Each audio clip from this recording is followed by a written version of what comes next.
Почитувани, добро вечер. Нова епизода од серијалот подкасти ВМРО ДПМН зборува. Вечерва ќе разговараме за предизвиците во здравствениот систем, за фондот за здравствено осигурување, за буџетот и финансирањето, за приватните и цените за лекувања во странство, но и за идните планови на Фондот за здравствено осигурување. На оваа тема разговараме со првиот човек на Фондот за здравствено осигурување во Македонија, господинот Сашо Клековски, воедно и член на извршниот комитет на ВМРО ДПМН. Добро вечер, добре дојдовте. Добро вечер, добро ве најдов.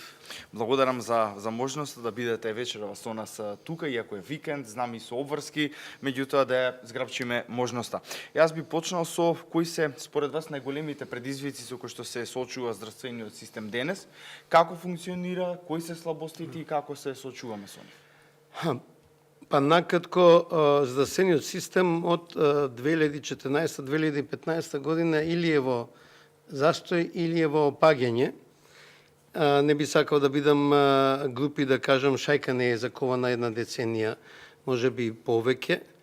Меѓутоа, состојбата е во надолна линија и затоа за мене звучеше прилично вознемирувачки, можам да кажам, понудата на СДСМ да помагаат во оправање на состојбите во здравство. После тоа ретерира и веќе не го спомнува здравството. Здравството е таму заради нечинење или лошо чинење од страна на претходните власти. Тоа се одгледува во многу подрачја. Вие имате состојба каде што ние имаме здравствен систем од претходното време, кој не одговара на новите предизвици што не очекуваат. И во сегменти на организација, и во сегменти на финансирање. Имате неплански развој на тој здравствен систем. Имате состојби каде што стојат апарати од неколку милиони евра не ставени во употреба, а во Кратово или не знам каде се уште се употреба рентген од 1981 година. Имате превентивни програми за превенција на рак на дојка, а недоволен број на мамографи или луѓе што треба да ги читаат тие резултати. И едно кадровско осипување и едно финансиско осипување.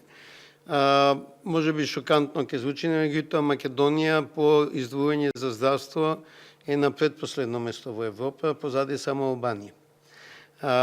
Ние можеме да имаме многу големи очекувања од здравствениот систем, меѓутоа ако нема соодветно буџетирање, соодветни финансии за тоа, вие не може да очекувате резултати од таквиот здравствен систем. И сето ово е напастувано и нерешавано долго време. Секако надоврзано тоа чести промени на министри и на директори на Фондот за здравствено осигурување, што не оставало просто за никакво подобрување. И сега тоа е една состојба кај што стварно имате многу предизвици и мора да се одлучите од кај ќе почнете со тие предизвици. Го спомнавте финансирањето дека еден од поглавните проблеми. Буџетот кој го подготвува? Како се распределува во? Значи, прво е прашањето на финансирањето. Нас на сите ни се полни устите за здравство, меѓутоа кажав, само Албанија има помало издвојување за здравство од Македонија и соодветно тоа ние не можеме да очекуваме да имаме скандинавско здравство. Значи ние можеме да го зголемиме финансирањето. Финансирањето нормално, како сите буџетски процеси, се одвива преку Министерството за финансии и владата и на крај собранието го одобрува. Оно што откако се одобрува тоа финансирање по врсоство на некои предлози што ние ги даваме од Фондот за здравствено осигурување, распределбата надолу кон корисниците во здравствениот систем е врз основа на преговори и разговори што Фондот за здравствено осигурување ги води со 109 јавни здравствени установи и многу побројни приватни здравствени установи. Тука да појаснам дека во приватните здравствени установи се стотици, да не кажам илјадници, матични лекари, стоматолози, гинеколози во примарното здравство. Оно што можам да го искажам дека баш во ова подоче направивме еден битен исчек. Ние го затекнавме јавното здравство со околу 5 милиарди долгови на 30 јуни. Веќе до крајот на годината успеавме да обезбедиме 2 милиарди со ребаланс, зборам за 24 година, за намалување на долговите на јавно здравствените установи, а за 25-та, благодарејќи на разбирањето на Министерството за финансии на владата, почетниот буџет од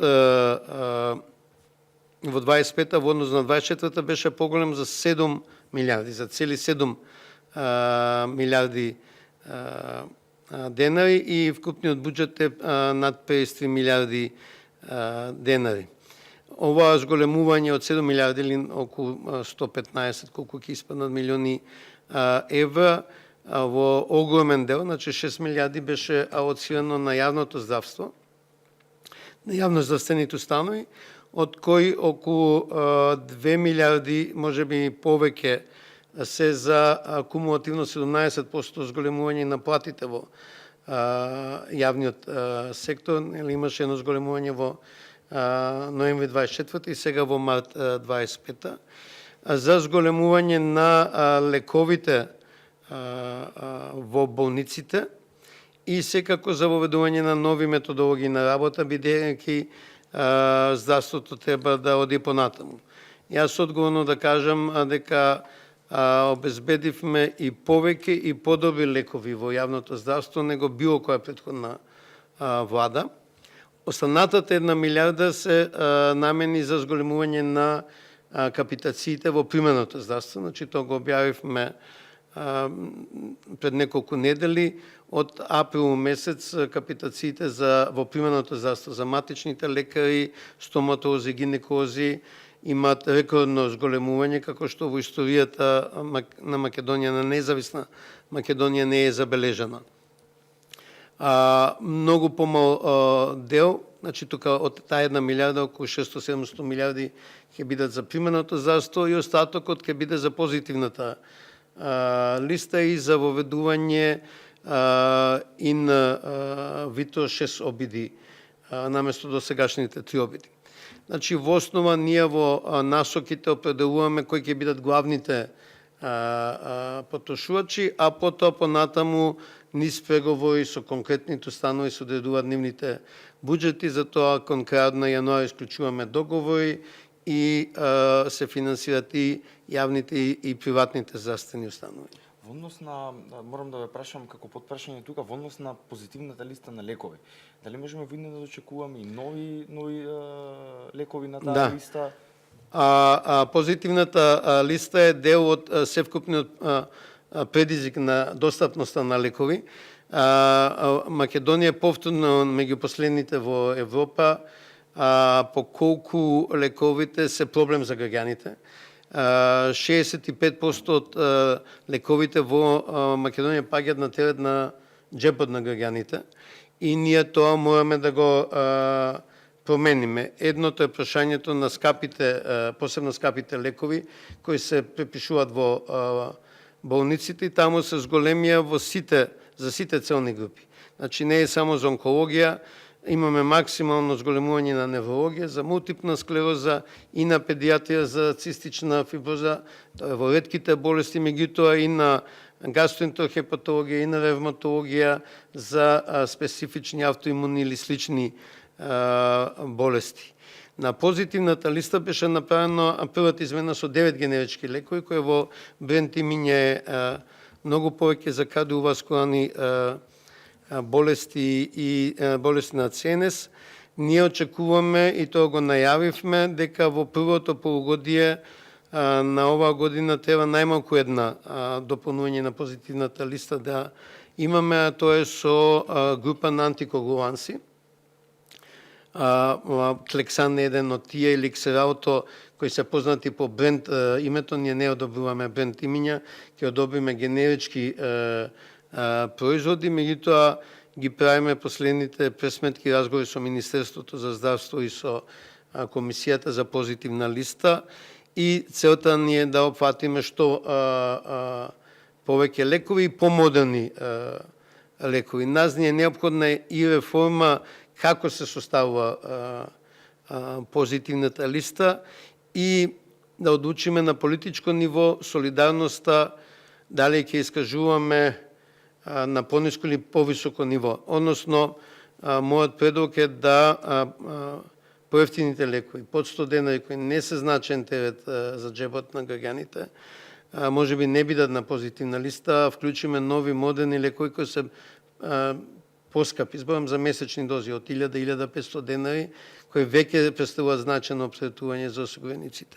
Меѓутоа, ова секако ќе се дискутира понатаму. Крајната цел е што поголем дел од теретот на лекови, без разлика дали се во болница или во апотека, биде на терет на Фондот за здравствено осигурање, односно на терет на државата. Ги спомнавте и приватните установи. Има слика дека доставуваат подобра услуга, но се подостапни од јавните. Кој ги контролира таму цените? Како се определуваат цените? Прво не можам да се сложам дека по дефиниција приватните услуги, здравствени услуги се подобри од јавните здравствени услуги. Јас можам да кажам дека и во јавното здравство имаме установи кои се на највисоко можно ниво, да не набројувам. Фондот за здравствено осигурање работи со јавни и со приватни здравствени установи. Ние кога збориме за приватните здравствени установи, често забораваме дека примарното здравство е целосно приватизирано и често асоциацијата за приватно здравство е само неколкуте поголеми болници. Фондот работи со приватните здравствени установи во деловите каде што листите се за чекање. Два карактеристични примери се кардиохирургија. За нив имаме договори со Жан Митев и со Аџибадем Систина, и за офталмологија, за каде што имаме 4 приватни обезбедувачи за катаракти. Во основа фондот врши контрола само на услугите кои он ги финансира. Значи, ние имаме единствен систем на цени, дали се то DRG, дали се пакети, дали се други ценовници, и ние таму фондот како институција ги утврдува цените, и тие цени се цените што фондот ги плаќа. Фондот не ги контролира цените, што не се услуги кои ги покрива фондот, меѓутоа за повеќето делови има дефинирано ценовници од лекарската комора, односно треба да има дефинирано ценовници од лекарската комора и од стоматолошката комора. Тоа е процес кој секако бара внимание и треба да се посветиме повеќе. Заборав да кажам, значен дел од приватниот сектор се лабораториите, бидејќи имаме десетици, да не кажам стотици лаборатории, приватни лаборатории, со кои фондот има склучено договори со значен сегмент во обезбедување на здравствена заштита. Би сакал сега тука да прашам за една тема, бака надвор од ова, како се одредува буџетот за лекување во странство? Како се контролира дали некој навистина треба да оди во странство за лекување? Значи, лекувањето во странство е наменето за индикации, медицински индикации, каде што се исцрпени можностите за лекување во Македонија. Ние од минатото го усовршивме тој дел и работиме на негово свршување. Во основа поминува за неколку фази. Првата фаза е дека јавното здравство треба да декларира дека не постојат веќе можности за лекување на тој пациент осигуреник во Македонија. И тоа е највисоката инстанца на јавното здравство, значи клиничкиот центар како терцијарно здравство во Македонија треба да даде конзилиарно мислење, подпишано од неколку овластени лица, дека се исцрпени можностите за лекување во терцијарниот сегмент на јавното здравство во Македонија. Со таквото мислење ние пристапуваме кон проверка дали се исполнети условите и прашуваме во следната фаза дали во приватното здравство има услови да се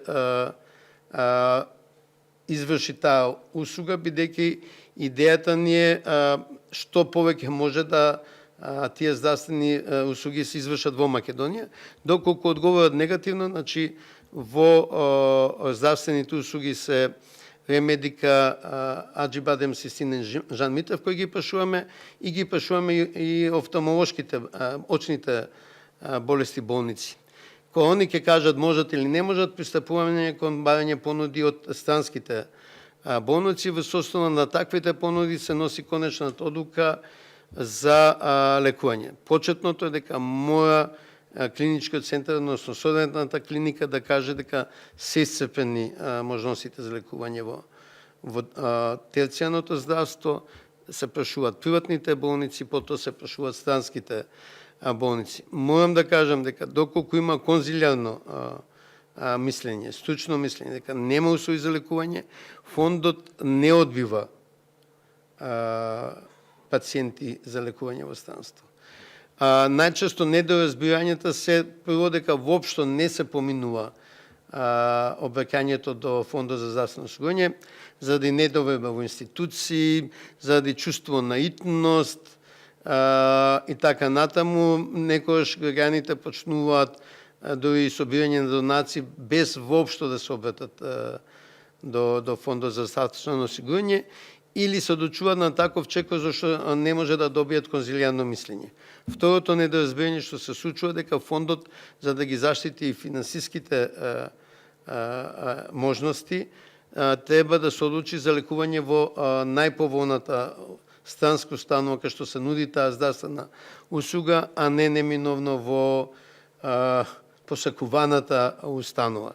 Меѓутоа, уште еднаш да повторам, ја го повторам и во другите јавни настапи, сите пациенти да се обратат во фондот, ќе добијат неопходниот совет и помош да ја поминат ова регулатива која мора да се помине, процедура која мора да се помине. Сакал сега да прашам и за лицата, најчесто се борат со полиси или неразјаснети услови за добивање на лекување. Како да се информираат граѓаните за своите права?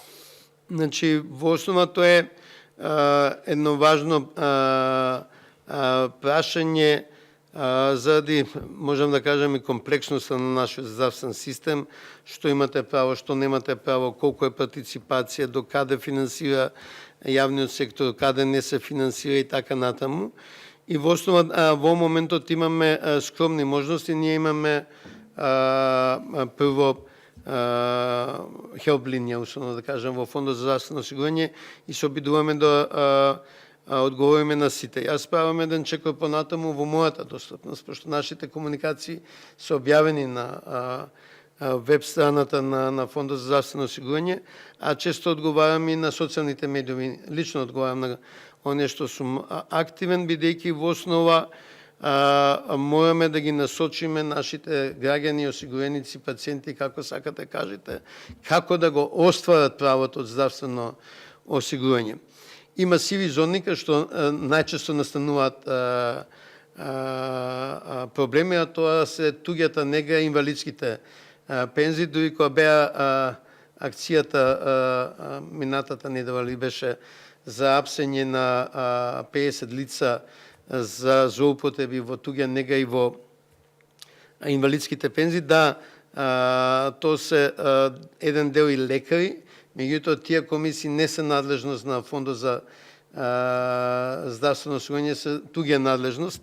И тука заради дискоординации настануваат проблеми во остварување на правата. Мислам дека неодамнешната акција која укажа на значително ниво на корупција во тој сегмент треба да ни биде сигнал дека мораме да поработиме тој систем да биде појасен, потранспарентен. За крај на овој вечерашен подкаст, јас би сакал и да ни кажете за планот на здравствениот систем во иднина. Како гледате на ова? Видете, ние имаме една стратегија што е донела минатата влада. Таа е добра стратегија. Значи, ние мораме да влеземе во период на значено реструктурирање на здравствениот систем со значително зголемување на финансирањето. и сега тоа е заедничка работа на Министерството за здравство и Фондот за здравствено осигурање.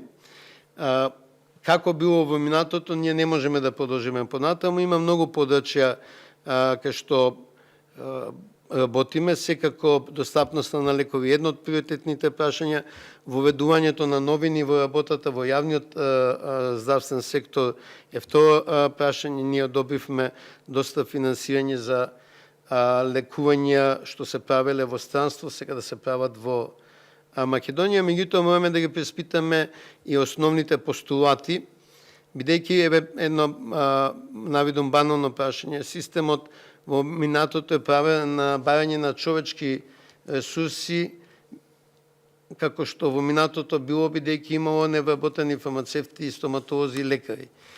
И покрај барањата за вработување, морам да кажам дека во поголем дел од градовите и местата во Македонија веќе имаме сериозен недостаток на здравствени работници и ние мораме да излеземе од досегашен начин на здравствени работници.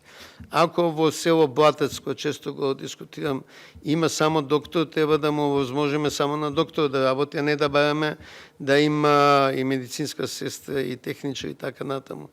Меѓутоа, ако има негде и медицинска сестра со соодветно образование, зашто да не овозможиме и таа да дава самостојно здравствени услуги, бидејќи ние мораме да обезбедиме и на периферијата, и во малите места, и во руралните места здравствен систем. Може би ќе треба и во аптеките да се обезбедат некои едноставни здравствени услуги да се дава. Значи, може би ќе треба да воведеме брза помош со парамедици, не со